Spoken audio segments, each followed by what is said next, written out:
Shalom,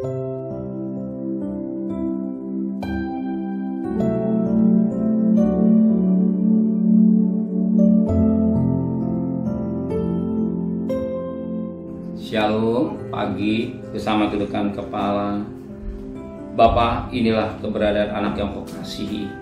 Kami bisa hidup, kami bisa bernapas, semua karena kasih Tuhan. Kasih karunia yang Kau berikan, kami tidak sia-siakan. Kami mengadakan satu mesbah keluarga, mesbah pribadi. Kami boleh naikkan pujian dan penyembahan, dan kami rindu mendengarkan renungan firman-Mu. Sekalipun singkat, tapi firman menjadi berkat buat kami. Roh Kudus melembutkan hati kami. Roh Kudus urapi kami, urapi juga hamba-Mu. Dan kami juga boleh naikkan doa syafaat kepada Tuhan. Haleluya, amin. Shalom, pagi. Mari sama-sama kita buka firman Tuhan. 2 Korintus pasal 12. 2 Korintus pasal 12 ayat pertama sampai ayatnya ke-10. 2 Korintus pasal 12 ayat pertama sampai ayat 10. Paulus menerima penglihatan dan pernyataan. Aku harus bermega sekalipun memang hal itu tidak ada faedahnya. Namun demikian aku hendak memberitahukan penglihatan dan pernyataan yang kuterima dari Tuhan. Aku tahu tentang seorang Kristen 14 tahun yang lampau. Entah di dalam tubuh aku tidak tahu, entah di luar tubuh aku tidak tahu, Allah yang mengetahuinya. Orang itu tiba-tiba diangkat ke tingkat yang ketiga dari surga.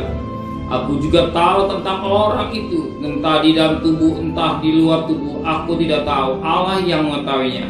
Ia tiba-tiba diangkat ke Firdaus dan ia mendengar kata-kata yang tak terkatakan, yang tidak boleh diucapkan manusia. Atas orang itu aku hendak bermega, tapi atas diriku sendiri aku tidak akan bermega, selain atas kelemahanku. Sebab sekiranya aku hendak bermega juga, aku bukan orang bodoh lagi, karena aku mengatakan kebenaran. Tetapi aku menahan diriku supaya jangan ada orang yang menghitungkan kepadaku lebih daripada yang mereka lihat kepadaku, atau yang mereka dengar daripadaku, dan supaya aku jangan meninggikan diri karena pernyataan-pernyataan yang luar biasa itu. Maka aku diberi satu duri dalam dagingku, yaitu seorang utusan iblis untuk menggocok aku, supaya aku jangan meninggikan diri. Tentang hal itu aku sudah 3 kali berseru pada Tuhan supaya utusan iblis itu mundur daripadaku. Tapi jawab Tuhan kepada, cukuplah kasih karyaku bagimu, sebab justru dalam kelemahanlah kuasaku menjadi sempurna.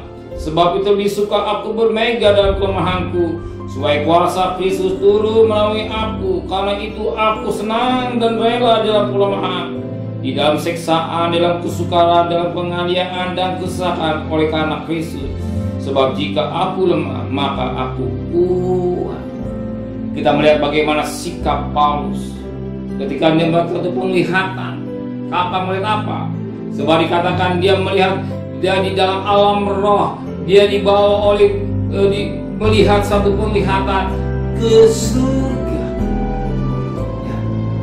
Dia melihat ke kanan surga, ada tingkat yang ketiga, itulah surga. Dia melihat surga yang benar-benar nyata dalam hidupnya. Tetapi apa yang terjadi? Dia tidak bermegah, dia tidak sombong. Ketika dia bisa naik ke surga, melihat satu melihat ke surga, dia tidak merasa dia paling suci, dia paling hebat. Tidak. Dia merasa semua ini karena kasih karunia Tuhan yang Tuhan berikan dalam hidupnya, karena kasih Tuhan yang melimpah dalam hidupnya. Inilah kemegahan Paulus.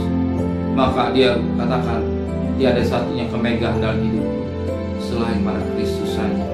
Dia terasakan semua ini karena Tuhan. Kalau dia bisa lihat ke surga, bisa naik ke surga, dia melihat surga yang benar-benar surga, bukan bisa rekayasa atau bisanya seseorang. Aku diajak ke surga, aku diajak ke neraka. Apakah betul? Masih pertanyaan. Tapi Alkitab yes. Alkitab satu bukti yang paling otentik, yang paling dapat dipercaya. Kalau seorang aku diajak ke surga, masih pertanyaan. Kalau diajak ke neraka, masih pertanyaan. Ya, tapi Paulus benar-benar ke surga, sebab bukti yang otentik, yang paling jelas di Alkitab.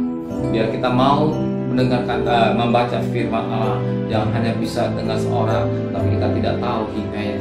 Maka Paulus orang yang benar-benar dia tidak sombong, dia tidak merasa hebat, dia tidak merasa luar biasa, tapi kalau dia bisa melihat karena kasih karunia Tuhan. Amin. Dan juga kita hidup ini, dan kita masih bisa hidup berapa? Semua karena kasih karunia Tuhan. Amin. Terima kasih Bapa di surga.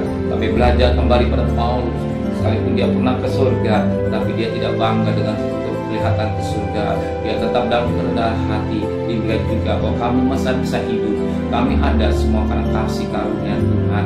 Setiap perjalanan kami kerja, sekolah, kuliah, berdagang, pergi dengan selamat, pulang dengan selamat. Apa dari kebutuhan kami, kami percaya Engkau sudah siapkan secara luar biasa. Terima kasih Bapa di surga. Berkati Bapak Presiden, Wakil Presiden, para Menteri, para Gubernur, para Bupati, para Wali Kota, para Camat, para Lurah, para RW, para RT, para medis, para lawan, para Bumi, para Polri. Oh, mereka sebagai hamba-hamba Allah, berikan mereka takut pada Tuhan. Dan suasana tahun politik, tetap Tuhan pelihara bangsa kami Indonesia. Jangan terjadi hal yang tidak baik, sebab Engkau cinta tanah air Indonesia. Saudara kekasih, terimalah berkat nikmat dari Allah Bapa, cinta kasih sayang dari Tuhan Yesus Kristus, dan berkat Roh Kudus nyertai saudara mulai hari ini sampai Maranatha. Tuhan Yesus datang. Yang cinta Dia katakan amin. Tuhan memberkati.